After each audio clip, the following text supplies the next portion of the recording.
మనకిచ్చినటువంటి సమయమును బట్టి మొదటిగా ఆ దేవునికి స్తుతులు స్తోత్రాలు చెల్లిస్తున్నాను. హల్లెలూయా హల్లెలూయా. దేవుని నామానికి మహిమ కలుగును గాక. వాక్యములో నుండి మత్తయి సువార్త 2వ అధ్యాయం 2వ వచనాన్ని చదువుకుందాం. యూదుల రాజుగా పుట్టినవాడు ఎక్కడ ఉన్నాడో తూర్పు దిక్కున మేము ఆయన నక్షత్రమును చూచి ఆయనను పూజింప వచ్చుమని చెప్పి దేవుని నామానికి మహిమ కలుగును గాక. హల్లెలూయా హల్లెలూయా. ఆ మొదటి వచనాన్ని చదివితే, రాజైన హేరోదు దినములయందు యూదయ దేశపు బెత్లెహేములో యేసు పుట్టిన పిమ్మట ఇదిగో తూర్పు దేశ జ్ఞానులు యెరూషలేమునకు వచ్చి, యేసు పుట్టిన తర్వాత తూర్పు దేశం నుండి కొందరు జ్ఞానులు యెరూషలేమునకు వచ్చారు. యెరూషలేమునకు వచ్చినటువంటి మీరు అడుగుతూ ఉన్న మాట, యూదుల రాజుగా పుట్టినవాడు ఎక్కడ ఉన్నాడో మేము ఆయనను పూజింప వచ్చిమని దేవుని నామానికి మహిమ కలుగును గాక. హల్లెలూయా. ఈ జ్ఞానులు ఒక నక్షత్రాన్ని చూశారు ఆకాశంలో. ఆ నక్షత్రాన్ని చూసిన వారు రాజు ఈ లోకంలో జన్మించాడని గ్రహించారు. ఆ నక్షత్రం ఎప్పటి వలె వచ్చి పోయేటువంటి నక్షత్రం కాదు, అది ప్రత్యేకమైన నక్షత్రంగా ఆ జ్ఞానులు గుర్తించారు. ఆ గుర్తించిన వారు అది వారిని దారి చూపుతూ ఉండగా ఆ దారిన నడిచారు. అనేక దినాల ప్రయాణ అనంతరం యెరూషలేములో అది నిలిచి ఉండుట చూచి రాజును అడుగుతూ ఉన్నారు, మేము ఆయనను పూజింప వచ్చుతిమి. ఈ జ్ఞానంలో అంతవరకు యేసును చూడాల, అంతవరకు యేసు ఎలా ఉంటాడో వారికి తెలియదు. అయితే లేఖనాలు ముందుగా ప్రవచించిన రీతిగా ఈ లోకములోనికి లోక రక్షకుడు ఉదయిస్తాడు అన్న సమాచారం ఎరిగినటువంటి మేధావులు అనబడినటువంటి ఈ జ్ఞానులు ఎందుకు యేసు దగ్గరకు వచ్చారయ్యా అంటే, ఆయనను పూజించడానికి మేము వచ్చామని హేరోదు రాజుకు చెబుతూ ఉన్నారు. ఎప్పుడైతే హేరోదు ఆ మాటలు విన్నాడో, హేరోదును ఆ దేశంలోని ప్రజలను కలవరపడినట్లుగా మనం అక్కడ చదవటానికి అవకాశం ఉంటూ ఉన్నది. ఏది ఏమైనప్పటికీ వీరు రావటానికి కలిగిన కారణం ఏమిటయ్యా అంటే, ఆయనను పూజించటానికి. నీవైనా నేనైనా మన ఆత్మీయ జీవితాలలో ఆయనను దగ్గరకు ఎందుకు వస్తూ ఉన్నామయ్యా అంటే, ఆయనను గణపరచటానికి, ఆయనను పూజించటానికి. పూజించుట అనే పదం కొంత ఇబ్బందికరంగా అనిపిస్తూ ఉన్నప్పటికీ వాస్తవం ఏమిటయ్యా అంటే, ఆయనను ఆరాధించటానికే ఆయన మందిరంలోనికి మనం కూడుకుంటూ ఉన్నాం. ఈ లోకంలోనికి ఆయన వచ్చిన దినాన జ్ఞానులు చేస్తున్నటువంటి పని ఆయనను పూజించటానికి వచ్చిన వారిగా ఉంటూ ఉన్నారు. ఆ తర్వాత మాటల్లో చదువుతామో, వారు అత్యానందభరితులై ఎప్పుడైతే యేసును చూశారో, పొత్తి గుండలతో చుట్టబడి పశువుల తొట్టిలో పరండి ఉన్నటువంటి ఆ యేసును చూశారో, వారు అత్యానందభరితులై ఇంటిలోనికి వచ్చి తల్లి అయిన మరియను ఆ శిశువును చూచి సాగిలపడి ఆయనను పూజించి తమ పెట్టెలను విప్పి బంగారమును సాంబ్రాణిని భోళమును ఆయనకు కానుకలుగా సమర్పించి దేవుని నామానికి మహిమ కలుగును. హల్లెలూయా. మొదటి పని చూస్తా ఉన్నారు ఆయన. ఎప్పుడైతే ఆయన చూశారో ఆయన ఎలా ఉన్నాడయ్యా అంటే బాలునిగా ఉన్నాడు, లేదా అప్పుడే జన్మించినటువంటి చిన్న శిశువు. అయితే మేధావులైనటువంటి వారు ఏం చేస్తూ ఉన్నారయ్యా అంటే ఆయనకు సాగిలపడి ఆయనను పూజిస్తూ ఉన్నారు. ఇంతవరకు చేసిన ప్రయాణం, ఇంతవరకు వెతికిన ఆ వెతకటానికి కలిగినటువంటి మర్మాన్ని ఎప్పుడైతే చూశారో వారు అత్యానందభరితులవుతూ ఉన్నారు. ఆయనకి ఇవ్వబడినటువంటి కేవలం గురించి ఆయన కీర్తనాకారుడు ఎలా సంబోధిస్తూ ఉన్నాడయ్యా అంటే 111వ కీర్తనలో 9వ వచనానికి వచ్చేసరికి ఆయన తన ప్రజలను విమోచన కలుగు చేయువాడు, తన నిబంధన ఆయన నిత్యముగా ఉండ నిర్ణయించువాడు, ఆయన నామము పరిశుద్ధమైనది, పూజింపతగినది. దేవుని నామానికి మహిమ కలుగునుగాక. హల్లెలూయా. జ్ఞానులు మాత్రమే కాదు, రాజైన దావీదు అంటూ ఉన్నాడు, ఆయన నామము పరిశుద్ధమైనది, ఆయన నామము పూజింపతగినది. అనేకమైనటువంటి పండుగలను లేదా అనేక క్రిస్మస్లను మనం జరుపుకుని ఉంటాం. అయితే ఆయనను మనం ఏ విధంగా పూజిస్తూ ఉన్నాం అన్నది ప్రశ్నించుకోవలసిన వారమై ఉంటూ ఉన్నా. జ్ఞానులు పూజించారో అత్యానందభరితులై సాష్టాంగపడి ఆయనను పూజించారని చూస్తూ ఉన్నా. దావీదు అంటూ ఉన్నాడు, ఆయన నామము పరిశుద్ధమైనది, ఆయన నామము పూజింపదగినది. అయితే ఈ జ్ఞానులు ప్రభువును పూజించడానికి వారు ఆయనలో చూసిన ప్రత్యేకతలు ఏమిటో కొన్ని విషయాలను మనం జ్ఞాపకం చేసుకోగలిగితే అవి మనకు ఆశీర్వాదకరంగా ఉంటాయి అని అనటంలో ఎటువంటి సందేహం లేదు. మొదటిగా మత్తయి సువార్త 1వ అధ్యాయము 21వ వచనానికి వస్తే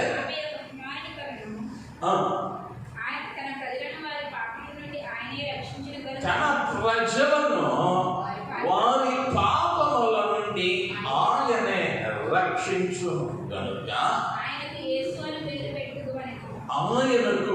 యేసు అని పేరు పెట్టుదు వలెను. దేవుని నామానికి మహిమ కలుగునుగాక. హల్లెలూయా.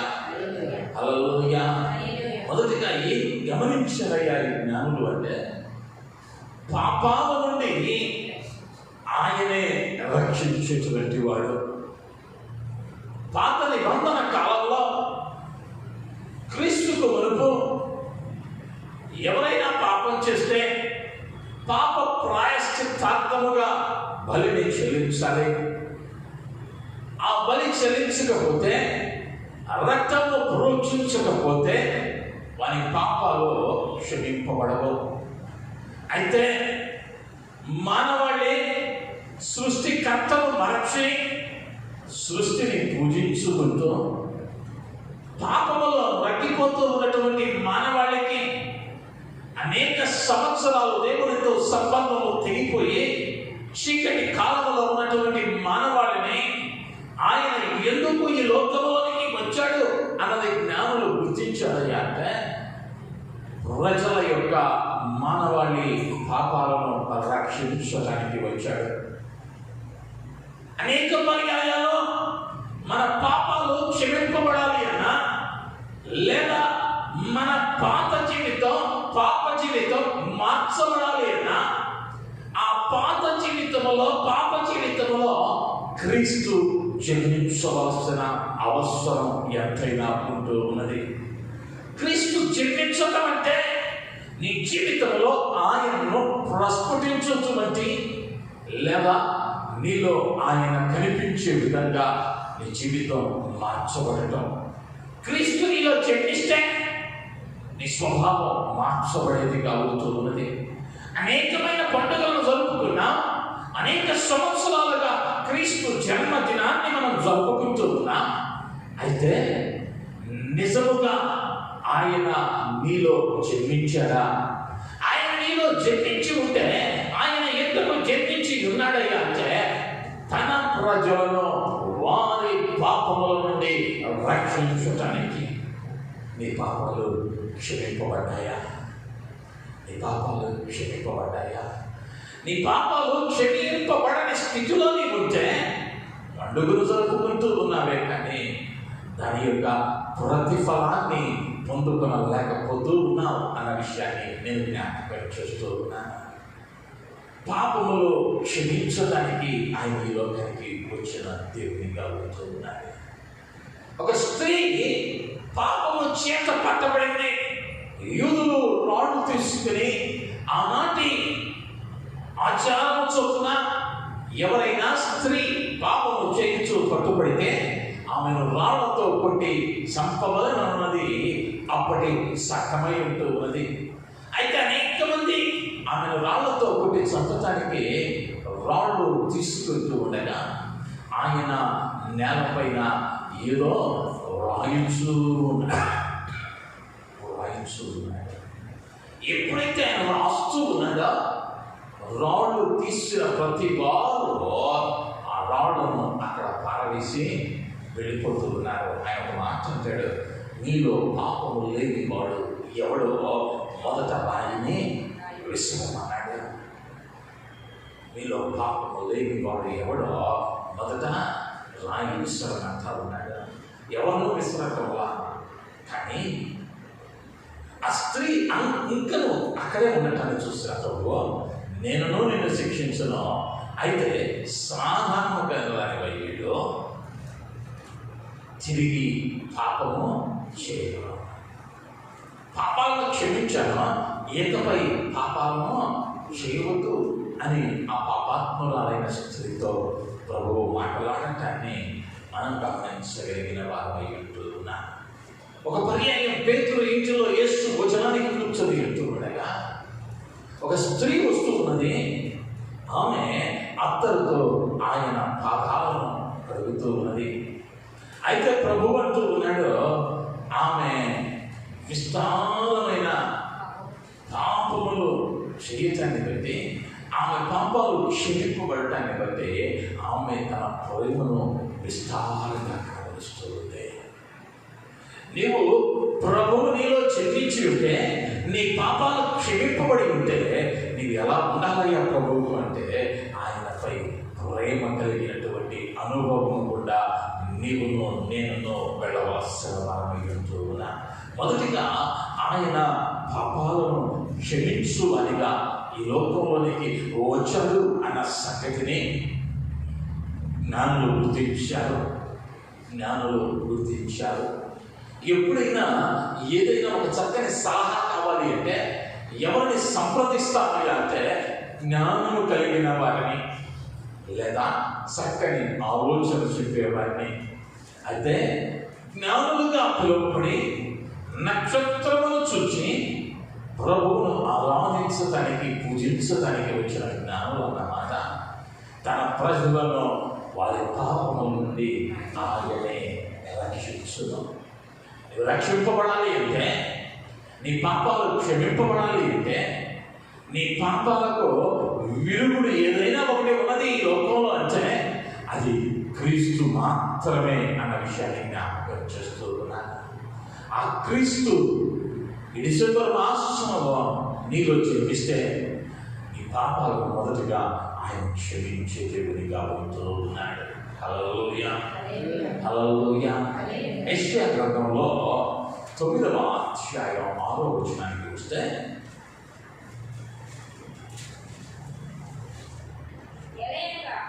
ఎలయనగా మనకు శిశువు పుట్టెను, మనకు కుమారుడు అనుగ్రహింపబడెను, ఆయన భుజము మీద రాజ్యభారం ఉండెను. ఆశ్చర్యకరుడు, ఆలోచనకర్త, బలవంతుడైన దేవుడు, నిత్యుడగు తండ్రి, సమాధానకర్తయగు అధిపతి అని అతనికి పేరు పెట్టబడేను. దేవుని నామానికి మహిమ కలుగును గాక. హల్లెలూయా. ఆయన పుట్టడానికి మునిపే ప్రవక్త యెషయా ద్వారా ప్రవచింపబడుతున్నది, మనకు శిశువు పుట్టెను, మనకు కుమారుడు అనుగ్రహించబడెను, ఆయన భుజముల మీద రాజ్యభారము ఉండెను. నశించిపోతున్న మానవాళిని రక్షింపచేయాలన్న భారము చేత ఆయన ఈ లోకానికి మానవునిగా వచ్చిన వాడై ఉన్నాడు. ఆయన ఆలోచనకర్త, నిత్యుడకు తండ్రి, సమాధానకర్తయు అధిపతి అని అతనికి పేరు పెట్టబడెను. నీవెప్పుడైతే ఆయన నీలో జన్మించాడో ఆయన నీకు ఆలోచన చెప్పువానిగా, ఆయన నీకు ఉండేటువంటి వాడిగా ఉంటున్నాడు. నీకు తండ్రిగా ఆయన ఉండేటువంటి వాడిగా ఉంటున్నాడు. ఎప్పుడైతే నిజమైన క్రిస్మస్ అని అంటే మొదటిగా నీ పాపాలు క్షమింపబడిన స్థితిలోనికి నీవు వెళ్ళాలి. అందుకని క్రీస్తు అన్నమాట నా ద్వారా తప్ప ఎవడునో తండ్రి యొద్దకు రాలేడు. నా ద్వారా తప్ప నేను ఇచ్చేటువంటి పాప క్షమాపణ, నేను ఇచ్చేటువంటి రక్షణ, నేను ఇచ్చేటువంటి మారు మనస్సు అనుభవం ద్వారా తప్ప ఎవడనూ కూడా నా తండ్రి యొద్దకు రాలేడని ప్రభువు చెబుతూ ఉన్నాడు. అంటే పరదేశు లేదా పరలోకం అందరికీ కావాలి. అయితే క్రీస్తును కలిగి ఉన్నామా, క్రీస్తు మనలో జన్మించాడా అన్నది పరిశీలించుకోవాల్సిన వారమై ఉంటూ ఉన్నా. క్రీస్తు మనలో జన్మించి ఉంటే, ఆ క్రీస్తు నీలో నాలో ఉండి ఉంటే మొదటిగా ఏమవుతున్నది అంటే మన పాపాలు క్షమింపడానికి ఆయన ఈ లోకానికి వచ్చాడు. అదే వచనంలో అంటూ ఉన్నాడు, తన ప్రజలను వారి పాపముల నుండి ఆయనే రక్షించును. ఆయన ఎలా చూశారయ్యా జ్ఞానులు అంటే ఒక రక్షకుడిగా చూశారు. రక్షకుడు అని అంటే కాపాడేటువంటి వాడు లేదా తప్పించేటువంటి వాడు. రక్షకుడు అని అంటే కలగబోతున్నటువంటి ఆ ఉపద్రవం నుండి, కలగబోతున్నటువంటి ఆ కష్టం నుండి అది నీ దాకా రాకుండా నిన్ను కాపాడేటువంటి వాడు. ఆయన ఈ లోకంలోనికి ఎందుకు వచ్చాడయ్యా? ఆ జ్ఞానులు ఆ బాల యేసుని ఎలా చూశారయ్యా అంటే రక్షకునిగా చూశారు. ఏమిటయ్యా ఆయన తెచ్చిన రక్షణ అని అంటే నీవును నేను పొందవలసినటువంటి శాప బంధకాల నుండి ఆయన నిన్ను నన్ను రక్షించాడు. ఆయన నిన్ను నన్ను మన అతిక్రమములను బట్టి మనము పొందవలసిన శిక్ష నుండి ఆయన మనల్ని కాపాడాడు. మనపై రావాల్సిన ఉగ్రత నుండి ఆయన మనల్ని కాపాడాడు. నీవు నేను వెళ్ళవలసినటువంటి ఆ నరకము నుండి ఆయన మనల్ని కాపాడాడు, రక్షించాడు. అది ఎప్పుడు చూస్తారయ్యా జ్ఞానులు అంటే ఆయన ఇంకను శిశువుగా ఉండగానే జ్ఞానులు చూసి ఆయన రక్షకుడిగా చూశారో, పాపాలను క్షమించేటువంటి వాడిగా ఆయనను చూశారో, ఎప్పుడైతే చూశారో ఆయనను పూజిస్తూ ఉన్నట్లుగా మనం చూడగలిగిన వారమై ఉంటున్నా. నీకు నేనైనా ఆయనను అటు రీతిగా పూజించగలిగితే, ఆరాధించగలిగితే, ఆయన నీ హృదయంలో జన్మించడానికి చోటింపగలిగితే ఆయన నిన్ను కూడా నన్ను కూడా కాపాడేటువంటి దేవునిగా, రక్షించువానిగా ఉంటాడు అని అనడంలో ఎటువంటి సందేహం లేదు. అయితే ఆయనను పూజిస్తే ఏం కలుగుతూ ఉన్నది అన్న విషయాలను కనుక మనం ధ్యానిస్తే, ఆయనను పూజించినటువంటి భక్తులు లేదా పూజించిన సందర్భాలు, ఆయన ఆరాధించిన సందర్భాలలో కొన్ని సంఘటనలను మనం నెరవేర్చుకుంటే, ద్వితీయోపదేశ కాండంలో 28వ అధ్యాయంలో 14వ వచనానికి వస్తే, అన్య దేవతలను అనుసరింపకయు వాటిని పూజింపకయు ఉన్న ఎడల నీవు అనుసరించి నడుచుకొనవలెనని నేను నీకు ఆజ్ఞాపించుచున్న నీ దేవుడైన యెహోవా ఆజ్ఞలన్నిటిని విని వాటిని అనుసరించి గైకొనిన ఎడల యెహోవా నిన్ను తలగా నియమించును గాని తోకగా నియమింపడు. దేవుని నామానికి మహిమ కలుగును గాక. హల్లెలూయా, హల్లెలూయా. ఆయనను మాత్రమే పూజిస్తే, ఆయనను వెంబడిస్తే, ఆయన ఏ మాట అయితే చెప్తాడో ఆ మాటలకు నీవు గైకొంటే నేను ఎలా ఉంచుతానంటూ ఉన్నాడయ్యా అంటే నిన్ను తలగా ఉంచుతానన్నాడు. నిన్ను తలగా ఉంచుతానన్నాడు. తలగా ఉంచటం అంటే నిన్ను ఒక గౌరవప్రదమైన స్థితిలో లేదా ఒక ఘనమైన స్థితిలో నిన్ను ఉంచుతానంటా ఉన్నాడు.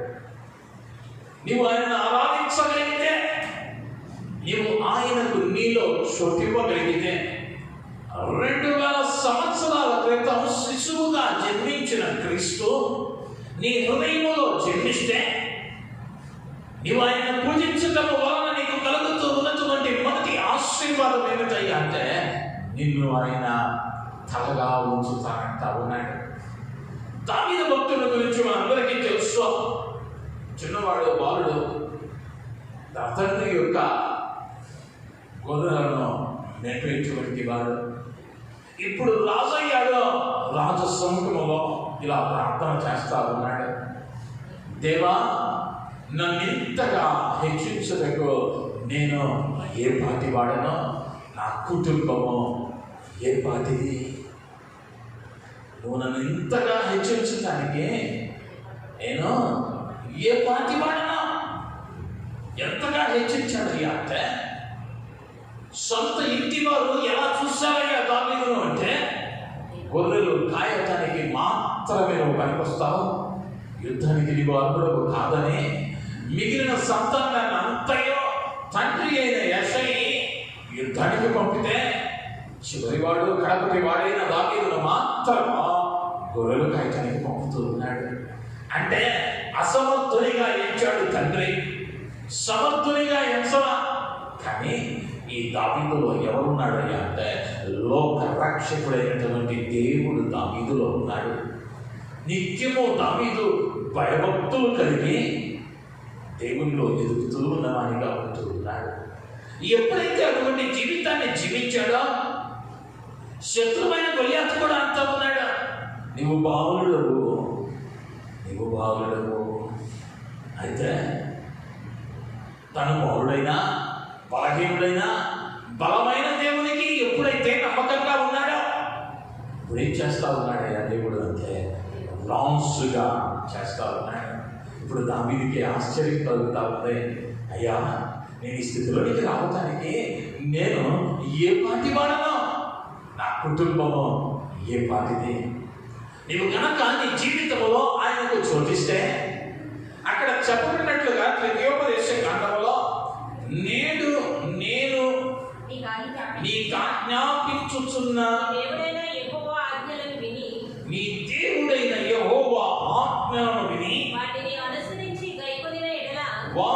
అనుసరించి గైకొనిన ఎడల యెహోవా నిన్ను తలగా నియమించును గాని తోకగా నియమించడు.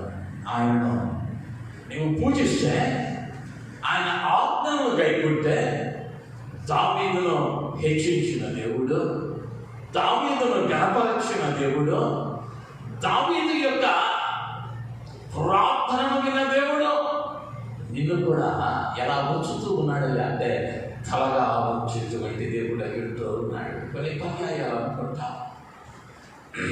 మా స్థితి ఇంతేనేమో, ఇక ఎదగటానికి అవకాశం లేదే అనేటువంటి పరిస్థితులు కనబడ్డా, లేదా ఇరుగు పొరుగు వారు ఆ రీతిగా యేసు నీలో ఉంటే ఆయన మాట నెరవేరక మానదు. ఆయన మాట ఎలాంటిదయ్యా అంటే, ఆకాశం నుండి వర్షము ఏ విధముగా భూమి మీద పడుతున్నదో అది తిరిగి దాని కార్యము జరిగించక ఆకాశమునకు ఎక్కిపోదో, అదే రీతిగా ఆయన మాటలు కూడా ఎందు నిమిత్తమైతే పంపబడ్డాయో ఆ కార్యం జరగకుండా తిరిగి వెళ్ళవు అన్న విషయాన్ని లేఖనం స్పష్టంగా చెబుతూ ఉంది. ఆయన పూజిస్తే, ఆయన ఆరాధిస్తే నేనేం చేస్తూ ఉన్నాడు అంటే, ఆయన మొదటిగా నిన్ను హెచ్చిస్తూ ఉన్నాడు, నిన్ను తలగా ఉంచుతానంటా ఉన్నాడు. దానియేలు గ్రంథంలో అదే సంఘటన మనం గమనిస్తాం. 3వ అధ్యాయంలో 14వ వచనానికి చూస్తే, అంతటా నెబుకద్నెజరు వారితో ఇట్లనెను, షడ్రక్, మెషక్, అబేద్నెగో, మీరు నా దేవతను పూజించట లేదనియు, నేను నిలవబెట్టించిన బంగారు ప్రతిమకు నమస్కరించట లేదనియు నాకు వినబడినది. అది నిజమా? అది నిజమా? రాజు నెబుకద్నెజరు షడ్రక్, మెషక్, అబేద్నెగోలను అడుగుతూ ఉన్నాడు, మీరు నేను పెట్టించిన ప్రతిమకు నమస్కరించుట లేదు, ఇది నిజమా? అయితే వారు అంటూ ఉన్నారు, రాజా, ఇందును గురించి ప్రత్యుత్తరం ఇవ్వవలసిన అవసరం మాకు లేదు. మేము సేవించుచున్న దేవుడు మండుచున్న వేడిని గల ఈ అగ్నిగుండములో నుండి మమ్మల్ని తప్పించి రక్షించుటకు సమర్థుడు. దేవునామానికి మహిమ కలుగును గాక. హల్లెలూయా. ఈ యూద యవన బాలులకు తెలుసు ఎవరిని పూజించాలో, ఎవరిని ఆరాధించాలో, ఎవరిని పూజిస్తే వారు హెచ్చింపబడతారో బానిసలుగా వచ్చిన వారు. అయితే ఇప్పుడు ఆ సజీవుడైన దేవుడిని పూజిస్తూ ఉన్నారు. ముందేమో అగ్నిగుండం ఉంది, చనిపోవటానికైనా నేను సిద్ధమయ్యా, మా దేవుడు మమ్మల్ని రక్షించడానికి సమర్థుడు, ఒకవేళ రక్షించకపోయినా రాజా నువ్వు పెట్టిన ప్రతిభకు మాత్రం మేము నమస్కరించో పూజించో అన్నారు. అదే అధ్యాయంలో 27వ వచనంలోనికి వచ్చేసరికి అధిపతులను, సేనాధిపతులను, సంస్థానాధిపతులను, రాజు యొక్క ప్రధాన మంత్రులను కూడి వచ్చి ఆ మనుషులను పరిశీలించి వారి శరీరములకు అగ్నియే కానీ అగ్ని ఏ హాని చేయకుండాటయో వారి తల వెంట్రుకలలో ఒకటైనను కాలిపోకుండాటయో వారి వస్త్రములు చెడిపోకుండాటయో అగ్ని వాసనను వారి దేహములకు తగలకుండాటయో చూచిరి. దేశంలోని మేధావులంతా వచ్చారు, ప్రధానులు, అధిపతులు, సహస్రాధిపతులు, సేనాధిపతులు అందరూ వచ్చి ఈ ముగ్గురు యవన బాలులను పరిశీలిస్తూ ఉన్నారు. వస్త్రాలు ఏమైనా కాలేయేమో, వెంట్రుకలు ఏమైనా ఒక సూర్యాయేమో కాలేయేమో. అయితే వారు వారి శరీరముల మీద కాలిన వాసన సైతము వారు కనుగొనలేకపోయారు. అగ్ని వాసనను వారినే తాకలేదు. ఆ తర్వాత రాసి అంటాడు, మీరు మీ దేవుడు పూజారుడు, ఆయన తన దూతను పంపి తనను ఆశ్రయించిన దాసులను రక్షించెను. దేవుని నామానికి మహిమ కలుగును గాక. హల్లెలూయా. నేనేమన్నాడయ్యా అంటే, నేను పెట్టిన విగ్రహానికి నమస్కరించకపోతే అగ్నిగుండంలో వేస్తానన్నాడు. ఆ అగ్నిగుండంలో వేయబడటానికి వచ్చినటువంటి ఎవ్వలను చూచి వారిచ్చిన సమాధానానికి కోపోద్రేకుడై ఆ అగ్నిని ఎడింతలు చేశాడు. అగ్నిలో పడవేశాడు. ఇప్పుడు అంటా ఉన్నాడు, అయ్యా మీ దేవుడు పూజనార్హుడు, పూజింపదగిన వాడు మీ దేవుడు. హల్లెలూయా, హల్లెలూయా. ఆయన పూజించడానికి, ఆయన ఆరాధించడానికి నీవు సమర్పించుకుంటే, ఆయనను మాత్రమే పూజిస్తే నీ ద్వారా ఏమవుతూ ఉన్నది అంటే నా దేవుని నామము మహిమపరచబడేదిగా ఉంటూ ఉన్నది. హల్లెలూయా, హల్లెలూయా. నీ ద్వారా ఏం కావాలయ్యా అంటే ఆయన నామము మహిమపడాలి. ఆయన నరుడు చేసినది ఎందుకయ్యా అంటే ఆయన నామాన్ని మహిమపరచడానికి. అనేక పర్యాయాలు మన ద్వారా ఆయన నామము మహిమపరచబడటము లేదేమో. ఆయన నామము మహిమపరచబడాలి అంటే ఆయనకి ఇష్టనిగా ఆయన ఆజ్ఞలకు లోబడి నువ్వు నడిస్తే నీ ద్వారా ఏమవుతున్నదయ్యా అంటే ఆయన నామం మహిమపరచబడుతుంది. ఈ షడ్రక్ మేషక్ అబేద్నెగోలు చేసిందల్లా దేవునికి లోబడ్డారు. ఆయనను మాత్రమే పూజిస్తామన్నారు. ఎప్పుడైతే ఆయనను మాత్రమే పూజించారో దేవుని నామము మహిమపరచబడినదిగా ఉంటున్నది. ఈ యమన బాలులు హెచ్చింపబడినట్లుగా మనం చూస్తూ ఉన్నాం. జ్ఞానులలో దేశంలోని ఉన్నత స్థానములో ఈ ముగ్గురిని రాజుని రూపించినట్లుగా మనం చూస్తా ఉన్నాం. వీరితో పాటు మరి ఒకరిని కూడా ఖైదీగా బానిసగా తెచ్చారు. అయితే ఆ ఖైదీగా బానిసగా తేబడిన దానియేలును 2వ అధ్యాయము 46వ వచనంలోనికి వచ్చేసరికి అంతటా రాజుకు నెబుకద్నెజరు దానియేలునకు సాష్టాంగ నమస్కారం చేసి అతనిని పూజించి నైవేద్య ధూపములు అతనికి సమర్పింప ఆజ్ఞాపించెను. మరియు రాజు ఈ మర్మము బయలుపరచుటకు నీవు సమర్థుడవైతివే. నీ దేవుడు దేవతలకు దేవుడును రాజులకు ప్రభువును మర్మములు బయలుపరచువాడై ఉన్నాడని దానియేలునకు ప్రత్యుత్తరమిచ్చిన దేవుని నామానికి మహిమ కలుగును గాక. హల్లెలూయా. రాజు గారు ఒక స్వప్నాన్ని చూశారు.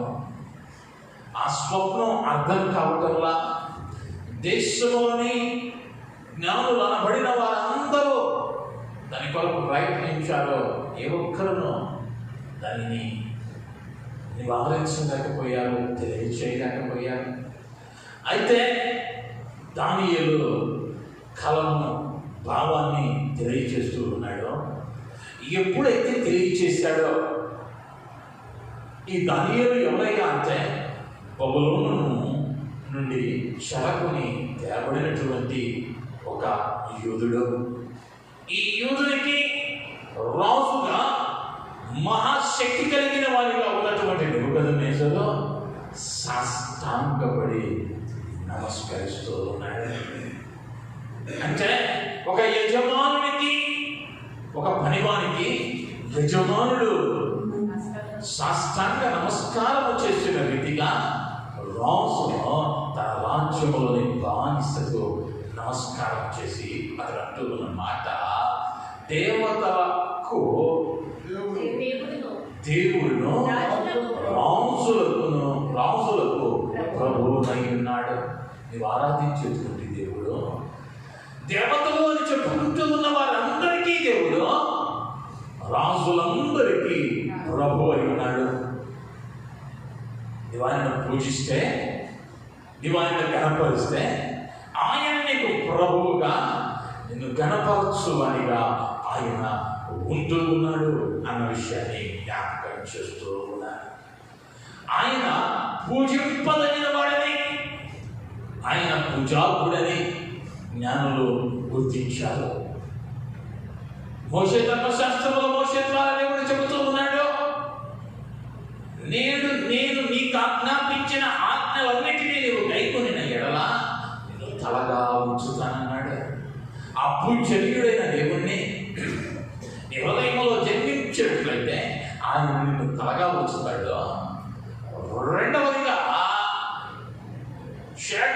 మేషక్ అబద్నగోలు ఎప్పుడైతే ఆయన పూజించారో, ఆ అగ్నిగుండంలో ఆయన ఆరాధించారో, వారు గణపరచబడుతూ ఉన్నారు. ఎప్పుడైతే దానియేలు ఆయనను మాత్రమే పూజించేవారిగా ఉన్నాడో, దానియేలు హెచ్చింపబడ్డాడు, గణపరచబడ్డాడు, తలగా ఉన్నాడు. నీవు ఆయనను నమ్మినట్లయితే, ఆయన నీలో జన్మించినట్లయితే, కొన్ని పర్యాయాలు ఈ ఇబ్బందికరమైన పరిస్థితుల నడుమ నువ్వు వెళుతూ ఉన్నప్పటికీ, షడ్రక్ మేషక్ అబేద్నెగోల వలన, దానియేలు వలన నువ్వు వెళుతూ ఉన్నప్పటికీ నువ్వు కృంగిపోవాల్సిన అవసరం లేదు. ఎందుకయ్యా అంటే, నీకు మాట ఇచ్చిన దేవుడు మాట తప్పవాడు కాదు. ఆయన మాట తప్పటానికి నరమాత్రుడు కాదు. ఆయన నిన్ను తలగా ఉంచేటువంటి వాణిగా ఉంటూ ఉన్నాడు. హల్లెలూయా, హల్లెలూయా. కొంతమంది భక్తులు ఆయన పూజించిన వారి జాబితాలో మనం గమనిస్తాం. వారు పూజించగా అద్భుతాలను చూశారు. సంఖ్యాకాండంలోకి వెళ్తే 20వ అధ్యాయంలో 6వ వచనానికి వస్తే,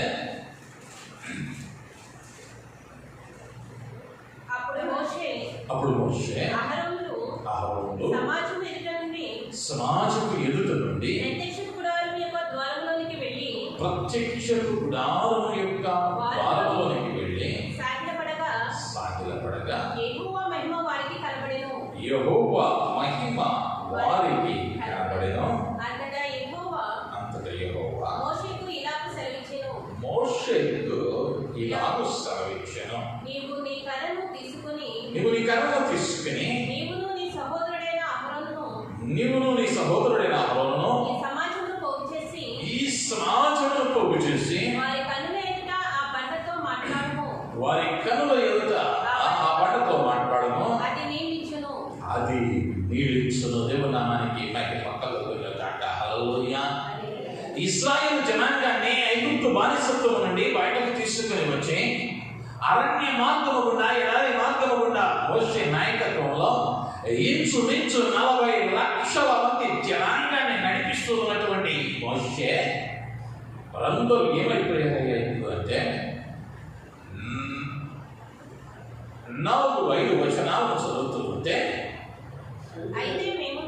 అయితే మేము మా పశువులను ఇక్కడ చనిపోవునట్లు ఈ అరణ్యములోనికి యెహోవా సమాజమును మీరెలా తెచ్చితిరి, ఈ కాని చోటికి మమ్ము తెచ్చుటకు ఐగుప్తులో నుండి మమ్మను ఎలా రప్పించితివి. ఈ స్థలములో గింజలు లేవు, అంజూరాలు లేవు, ద్రాక్షాలు లేవు, దానిమ్మలు లేవు, త్రాగుటకు నీళ్ళే లేవనిది. దేవుని నామానికి మహిమ కలుగునుగాక. హల్లెలూయా. అంతవరకు నడిచి వచ్చినటువంటి ఈ ఇశ్రాయేలు జనాంగం ఇప్పటికే ఆకాశం నుండి కురుస్తూ ఉన్నటువంటి దేవతలు భుజించేటువంటి ఆహారాన్ని భుజిస్తూ ఉన్నప్పటికీ, మునుపు దేవుని అద్భుతాలు ఎన్నో చూసినప్పటికీ ఇప్పుడు అంటా ఉన్నారు, మేము ఇక్కడ చనిపోవాలా, మాకు ఇక్కడ ఏమి లేవు అంటే, ఆహారానికి గింజలు లేవు, దానిమ్మలు లేవు, ఖర్జూరములు లేవు, అంజూరములు లేవు, ద్రాక్షాలు లేవు, త్రాగుటకు నీళ్ళే లేవు. బహుదుర్భరమైనటువంటి కరువు పరిస్థితులను తలపిస్తూ ఉన్నటువంటి ఆ సందర్భంలో మోషే అహరోనులు ఏం చేస్తూ ఉన్నారయ్యా అంటే, సమాజం ఎదురు నుండి ప్రత్యక్షపు గుడారము యొక్క ద్వారములోనికి వెళ్ళి సాగిలపడగా యెహోవా మహిమ వారికి కనబడెను. ఎప్పుడైతే దేవుడిని పూజించారో, 40 లక్షల మంది వీరికి వ్యతిరేకంగా మాట్లాడుతూ ఉంటే, ఆ భయంకరమైన నిందను అనుభవిస్తూ ఉన్న మోషే అంటూ ఉన్నారు, మమ్మల్ని ఎందుకు ఈ స్థలానికి తీసుకుని వచ్చావు, ఐగుప్తుల నుండి మమ్మల్ని ఇక్కడికి మమ్మల్ని నడిపించావు అని నిందిస్తూ ఉంటే, అవమానపరుస్తూ ఉంటే, హేళన చేస్తూ ఉంటే, మోషకు తెలిసిన స్థలం ఏమిటయ్యా అంటే ప్రత్యక్ష గుడార ద్వారమున పడటమే, లేక ఆయనకు సాగిల పడటం నేర్చుకున్నాడు. ఎప్పుడైతే ఆ నింద మధ్య అవమానం మధ్య ఆయనను సాగిల పడి పూజించాడో దేవుని మహిమ వారికి ప్రత్యక్షమవుతుంది. దేవుడు అంటా ఉన్నాడు, మోషే నీవు ఈ కర్రను తీసుకుని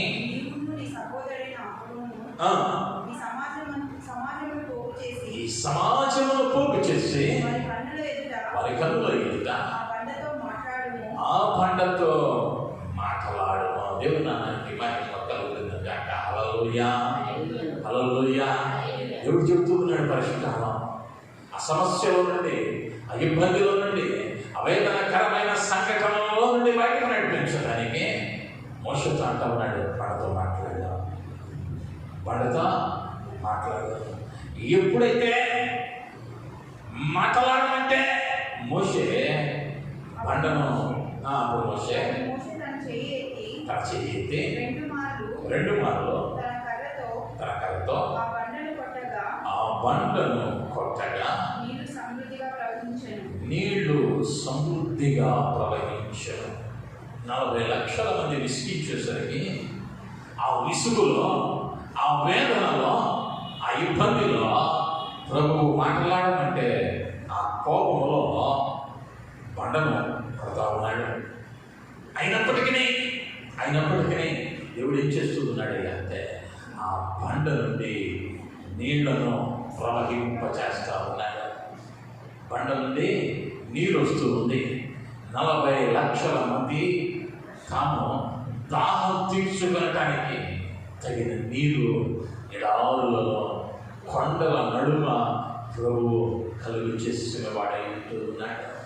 ఎప్పుడయ్యా ఆ మాటను, ఆ అద్భుతాన్ని మోషే ఆరోనులు చూడగలిగారు అంటే యెహోవా యొక్క ప్రత్యక్ష గుడారము ఎదుట సాగిలపడి ఆయనను పూజింపగా ఒక పరిష్కారం వారి జీవితాల్లో దొరుకుతూ ఉంది. ఈ జీవితంలో కూడా పరిష్కారం లేనటువంటి సమస్యల నడుమని ఉంటే ఆ పూజింపదగినటువంటి క్రీస్తును ఈ జీవితంలోనికి ఆహ్వానించి ఆయనకు సాగిలపడి ఆయనను పూజించగలిగినట్లయితే ఆయన నీ పక్షంగా నూతన కార్యాన్ని జరిగించడానికి ఆయన సమర్థుడైన దేవునిగా ఉంటూ ఉన్నాడు. హల్లెలూయా, హల్లెలూయా. 2వ దినవృత్తాంతముల గ్రంథంలో కూడా 20వ అధ్యాయములో 18వ వచనానికి వస్తే అప్పుడు యెహోషాపాతు సాష్టాంగ నమస్కారం చేసెను. యూదావారును యెరూషలేము కాపురస్తులను యెహోవా సన్నిధిని సాగిలపడి నమస్కరించిరి. దేవుని నామానికి మహిమ కలుగును గాక. హల్లెలూయా, హల్లెలూయా. ఈ యొక్క యెహోషాపాతు యొక్క లేదా యెహోషాపాతు రాజు తాను యుద్ధానికి వెళుతూ ఉన్నాడు. అయితే అమ్మోనీయుల మీద, మోయానీయుల మీద యుద్ధానికి వెళుతూ ఉన్న సందర్భంలో యూదావారును యెహోషాపాతును సాష్టాంగపడి నమస్కరిస్తూ ఉండగా ఆ తర్వాత మన కార్యాలను గమనిస్తే 21వ వచనంలో చదివితే మరియు అతడు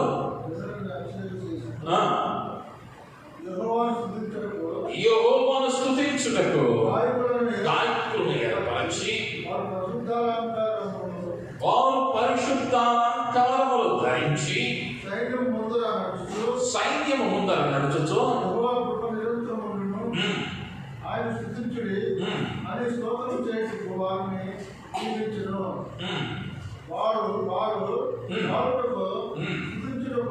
స్తుతించుటకును మొదలు పెట్టగా యెహోవా యూదావారి మీదకి వచ్చిన